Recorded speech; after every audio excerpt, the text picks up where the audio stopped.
How do you create a compelling case for change? You already know that people need to understand why change is needed for them to get on board and engage in that change. So where do you start? Quite often, people start by looking at the pros and cons of the change. You know the good stuff and you know what's likely to be the bad stuff, so you make two lists. It's quite a binary way of looking at things.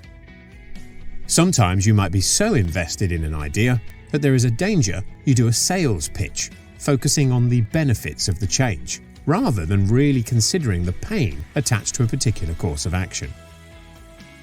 In some more typically reserved cultures, looking nowhere in particular, a cynical view may prevail, and positive spin may be dismissed as too good to be true or just a lot of male bovine manure.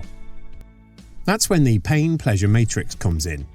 This simple four-box model can be used to encourage a balanced approach to change, encouraging you to consider both the pros and cons of making the change and the pros and cons of not making the change. The resulting output captures the important factors in a clear and simple way. It ultimately serves as motivation to engage in the change. Top left is the pleasure of not doing it. What would be the most likely pleasure attached to staying the same? Top right is the pain of not doing it. What will be the likely pain attached to not engaging in the change?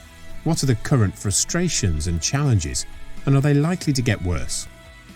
Bottom left is the pleasure of doing it. What will be the pleasure of engaging in this change? What are the likely benefits of this change? Are they benefits that will be realized quickly, or will they happen in the future?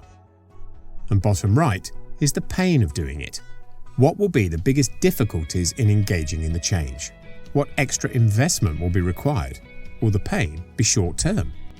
Taking a well-rounded view of the change in this way will help you to better understand potential challenges and objections to the change. Not only can this help you to identify ways of overcoming potential barriers, but it will also make conversations about change more productive. Discussing with others the potential benefits and challenges associated with the change in this way enables team members to better understand why the change is needed. They can see the pros and cons of making the change and of doing nothing, which will lead to greater engagement with the change. Usually, the pain and pleasure of making the change will outweigh those of not making the change, and the decision makes itself. Thanks for watching. If you want to see more videos like this one, hit like and let us know in the comments what sort of topics you'd find most useful. Then subscribe and get alerted for future video posts.